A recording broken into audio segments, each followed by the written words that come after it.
everybody, how are you doing? This is Madhvi once again answering a couple of your questions. So, I keep getting asked this question by many people who want to start studying tarot. Which text should I go for? Which text should I begin with? Well, there are many interesting decks out there, but I always suggest to go for the Universal Weight Tarot deck. There is a reason for this, and if you can't find the universal weight, then I do believe that you might find the original Rider-Waite tarot deck. So that's choice number 1 and 2.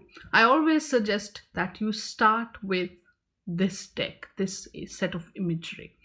There is a very good reason why I say that. So today I decided to make a hopefully short and quick video explaining the reason. Now, I also have over here, you may have noticed, I have the Thoth tarot deck also over here, because this deck was also sort of that came out. This deck was also what happened as a result of the Hermetic Order of Golden Dawn, that secret society. See, Arthur Edward Waite and Pamela Coleman Smith, the people who created this deck, the Rider-Waite deck. Okay, they were part of a secret occult society called the Hermetic Order of Golden Dawn. I will not bore you with the details, but these guys, once the society sort of dissolved, they decided to, they came together and they, Pamela Coleman Smith drew the images. Her signature is often visible. Let me show you a card where it is pretty decently. You can see this in the Lovers card. Here you go. Hang on. You see this? You see this? This signature of hers, PCS, is there in pretty much all the cards that she has made. You can find it in the corner somewhere. Where is it? Where is it? It's off. Sometimes it's obscurely kind of hidden within the imagery.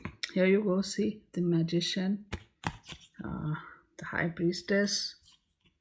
Here you see the Empress card, the Emperor card, Hierophant. Here you go. You can see it here. The Lovers card. Then this Chariot card. Yeah, this was Pamela Coleman Smith. She drew these images. It's right in the corner here. See? And the idea, or rather the logic behind it, or the concepts behind it, were by Arthur Edward Waite. And the original publisher of this deck was a company called Rider. So that's how the deck came to be known as the Rider-Waite tarot deck, right? So these were the images. Okay, now what happened later on, these same images, these same drawings, which were by Pamela Coleman Smith, were later recolored by Mary Hanson Roberts, and that deck became the Universal Weight tarot deck. And you can see these are the the images of the Universal Weight tarot deck. They also have the signature and everything. Everything is the same except just the coloring. That's been done a little bit differently. So what happens is, many of the things which are, were not so easily visible in your Rider-Waite deck, so or you had to really look. Like, for instance, on the Fool card, I used to tell my students, look on the back, there's a head of an eagle, and they had to like squint and really see, and they still couldn't make out, like, maybe it's the head of an eagle, perhaps, who knows. But then it's a little bit more visible here. I know, and some of my students have even said it looks like a bunch of grapes. So trust me, it's the head of an eagle. So it still doesn't really, get there, but look, you can still, but it's a lot more clearer, like the face, for instance, the Fool's face, or the dress, the design on the dress, right? These elements are now a lot more clearer and a lot more visible. Another favorite card of mine to sort of show this example is the death card. If you see on the death card, there is a boat here. So if I say, right, look under the belly of the horse on in that river, you'll see a boat, and people are like, yeah, okay, whatever. If you say it's a boat, then maybe it's a boat. But look here. See this? There's a boat. These small differences sometimes can make a huge difference, because when you're reading, when you're looking at the imagery, and that is sort of sparking your intuition while doing the reading, then seeing the image clearly makes a huge difference, right? Now, that is, so like so that's why you see I say, okay, go for the universal weight deck, because the recoloring has made those sort of obscure imagery bits a little bit more visible. Now the reason is, this deck was printed 100 years ago, I think 1910. Please do the math, I'm bad with math, so yeah, I think it's 100 years ago or more, right? This deck was printed back then, and they had a very different style of printing, which is why you see the printing has happened in this sort of manner. And I believe, like, I know there are better ways of doing the printing today, but they have maintained, that's why it's called the original deck. That's, they have maintained that legacy style, just for some people who are collectors, and some people who genuinely like to study. They want to see how the old cards were, so it's nice to have that. Okay, but if you're learning, then I would say go with something that looks nice and fresh, and really, you can easily spot the small things, so you don't have to for instance, back of the high priestess, you can really make out where the veil ends, where the water body begins, that sort of thing. It makes life a little easier when you're studying, when you're learning. Okay, and so I mean, that's sort of the reason behind why I like to say that go for the Rider-Waite or even the universal weight imagery. No, preferably obviously universal weight, but if not universal weight, then go for the Rider-Waite. Now this deck here, this third deck which we see here, is the Thoth deck. Now what I'm doing here is I'm removing the major arcana cards, because see, the imagery even for the major arcana cards is very different. But that is not the reason why I recommend again this universal weight or this Rider-Waite imagery over, the Thoth imagery. If you're a learner and you're just starting out, there is a reason why. So I'm just going to uncover it just a little bit. See, this is the Ace of Wands. Very nice. Hang on.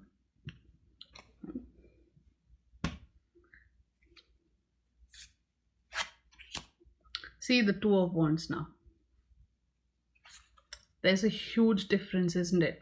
In the Rider-Waite or universal weight, there's something going on in the image. There's this guy, there's scenery, he's wearing these clothes, he's holding this in his hand. There's something going on. If a little bit of imagination and a little bit of sort of knowledge about what this means and what that means and how to interpret this image, and you can quickly come up with a story about what's going on here. Now look at this. Can you do the same? Can you look at these two wands crisscrossing each other and all this background, beautiful coloring, by the way. Can you look at this and still come up like, yeah, you can see this called dominion. But why is this called dominion? Can you look at the image and figure it out?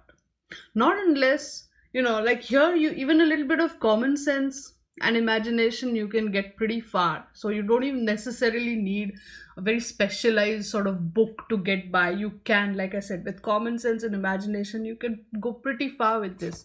But with this, no, you can't. And this is what happens. This is the biggest reason why I recommend the universal weight over the Thoth, is on these pip cards or the minor arcana cards, which are 56 cards, by the way. So it's like a major number in terms of number. Although the cards are called the minor arcana cards, yeah, they are the major component of a tarot deck. And It makes life easier, especially if you're a student, to learn this Rider-Waite imagery over the Thoth imagery. I'm not saying that this is wrong or bad or you should never look at this. I'm not saying that at all. I'm saying that if you're a learner, start with something that you can easily grasp and easily pick up.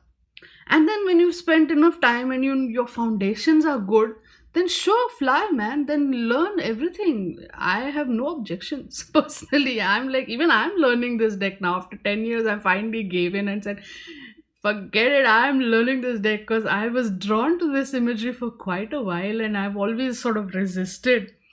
But see now, it makes see this Six of Wands, for instance. This guy's on a horse. He's leading all these people, to victory. All those laurel wreaths. There's something good stuff, and he's on the horse. He's better than them. He's on a higher stature than them. He's taking them somewhere. He's leading them, and the symbols are there. This is victory. He's leading them to victory. Very nice. This card here, right here, it says victory. Very nice. When you look at this imagery, three wands sort of crisscrossing each other, does that sort of right away, as you look at this imagery, do you say, oh, victory, really fantastic? When I look at now six wands crisscrossing each other, I know that means victory. This symbolism is a little, well, not easy to decipher. That is why I recommend the Rider-Waite or Universal Weight cards over the Thoth, is because on the minor arcana cards there is something going on in the image compared to the Thoth card, where there is something going on, but it's, again, the tone is different. Admittedly though, right, I will say this, that the Rider-Waite or Universal Weight is not, how do you say it, ideal 100% ideal, right? If you look at the imagery, you will see it's all about white people, straight people. It's not inclusive. That's the word. Also, if you look at the court cards, which are very specific people cards in the deck, you have the page, the knight, the queen, and the king. You'll notice the king is the male, the queen is a female, the knight and the page are again both male. So it's not even gender balanced if you really look at it that way. Of course, I overcome this by not ascribing specific genders to any of these court cards, which is very enjoyable when I do readings, because then the true qualities of the person that I'm reading for, or the people in that person's life, they really are, they get brought out. So I've got guys who show up as queens and different kinds of queens, and that doesn't mean that they are gay, not always. It comes up to show that they have those certain mature qualities that women embody, or feminine energy is sort of said to embody. Compassion, for instance, right? And I've had women who are very, say, like the King of Wands. He's a leader. He's someone who likes to take things, take charge. He's passionate. And I've had women who show up as King of Wands, or, for example. And why not? So, because they are that way. They are ambitious. They are leaders. They are, take charge of the situation kind of people. So, I mean, letting the gender go can be freeing in a way. So, what I'm saying is, while this deck is not perfect, this deck, which came out in 1910, did change a lot of things in the tarot world, in the tarot dynamic, so to speak. Because up until now, the decks that were popular, like the Marseille deck, for instance, were kind of like the Thoth, although the Thoth is a lot more beautiful and very amazingly painted. There is, but it was like the pip cards were exactly like how these are. See, for instance, what's this? This is Nine of Swords. There are 9 swords. The end. Nothing else going on. And yeah, there's a keyword which was not there on the Marseille deck. This one says cruelty. Okay. So where's the 9 of Swords? Here. Here you go. See? Now, when you look at this picture, Maybe you think, oh God, maybe she's suffering, so maybe there's some cruelty. Okay. Or you can go more deeper. She's having a nightmare, she's crying, she's worried, she's anxious. This is the night time, maybe she's not able to sleep because of her worries. You could just go on and on. You could build your story just like that, looking at this picture. But when you look at these nine swords, it's a beautiful drawing, and but deriving the meaning cruelty from it takes a bit of doing. That's what I'm saying. but see, this deck, the Rider-Waite deck that came out in 1910, changed things, because this is how the decks were before, and then this deck came out, and then everybody was like, hey, it's easy to look at the images, it's easy to make sense of what's going on in here, right? And then of course we had the universal weight, which was recolored, and so then now our generation can enjoy the fruits of advanced technology and we can get more, like, a better, clearer image look at the image, and we can really get into the imagery, and our intuition can be sparked off more efficiently, if I can use that word. So that is the reason. So although this deck has its inherent flaws, I mean, understand this one was, the imagery came out in 1910. People were not, the culture was not as open as we are today. Like, things were not openly discussed, or not openly accepted, maybe in society, even as it is today. Even today we have people who can't accept these things, which is really sad. But what I'm saying is, yeah, you can easily pick up a deck which speaks to your sensibilities. But this deck contains the basic elements of symbolism, the basic elements of myth, the basic elements of the sort of the crux or the details. Yeah. I would suggest pick this up and study this thoroughly. Study. If all of this does not bother you, like, I know it doesn't matter, when I do a reading intuitively, whatever comes, I'll say it anyways. It doesn't matter, all of this inclusive, exclusive, because there's a workaround. You everybody's figured out a workaround. But if it does bother you, hey, it's okay, I understand. But from an academic point of view, pick up this deck, learn all the stuff that you need to learn about the image, about the symbols, about the myths. Why? Because then your foundation becomes strong. After that, pick up any deck you want. Any deck that follows the Rider-Waite pattern will be easier for you to pick up and read with. Why? Because your foundation is strong.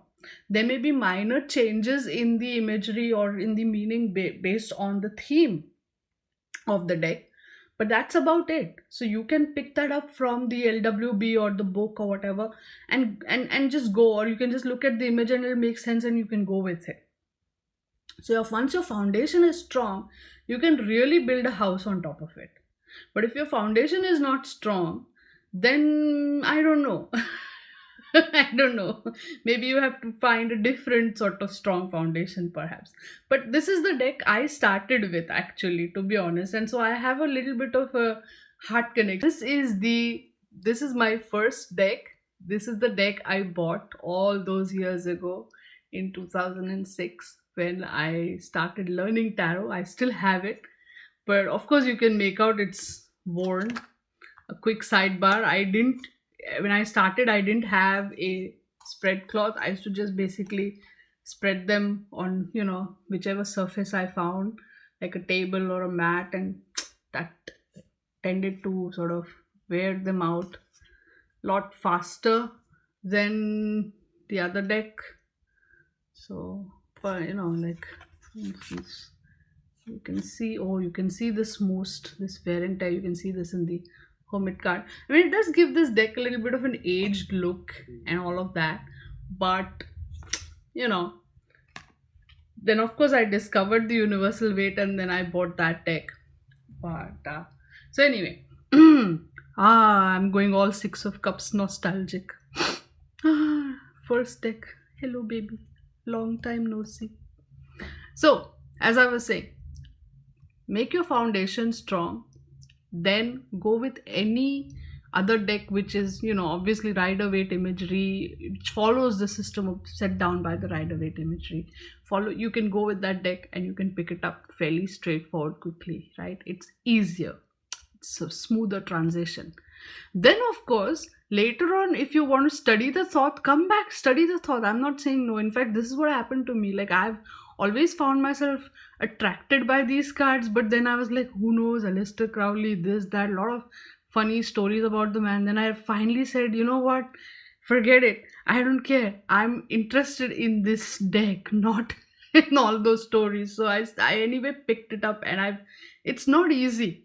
It's a very different system. It's a very different approach towards looking at these images. Okay. So for a complete novice, for someone who has zero idea and who wants to, pick something up, and someone who can easily, people can mostly easily relate to simpler imagery, this is always a good choice to go for. So yes, this deck has its flaws. I'm not saying it doesn't, but those flaws can be overcome.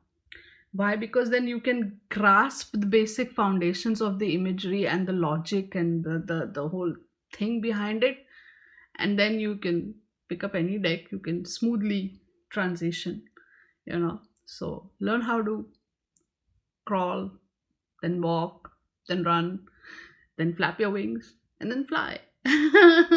Okay. And then of course you can, try different styles of flying. Okay, enough with the ridiculous analogies, but I hope you understood the basic reasoning behind why I say that this deck, is 100% always better to sort of start with than the Thoth style decks. Okay. So, I hope you guys enjoyed this. I have, done a lot of interesting things with my stand. I got a tripod, and then I put the claw thing on top of that tripod, because the tripod was for a camera, and then I have put my phone in that claw thing. It's interesting, but is this view better than the other previous one that I had done with my stand on the table? So tell me in the comments if this view is better than that. And so with, so if I can continue with this, or just figure it out, abandon this tripod and try something else altogether. It's an eternal quest, isn't it? If you like the video, click the like button, share this video, subscribe to my channel, so every single time I put out a new video, you get a notification on your phone or in your email. I think that's a great, great, great thing. Please like, share, and subscribe the video. Until I see you again the next time, stay good, be good, and play with your cards. Bye!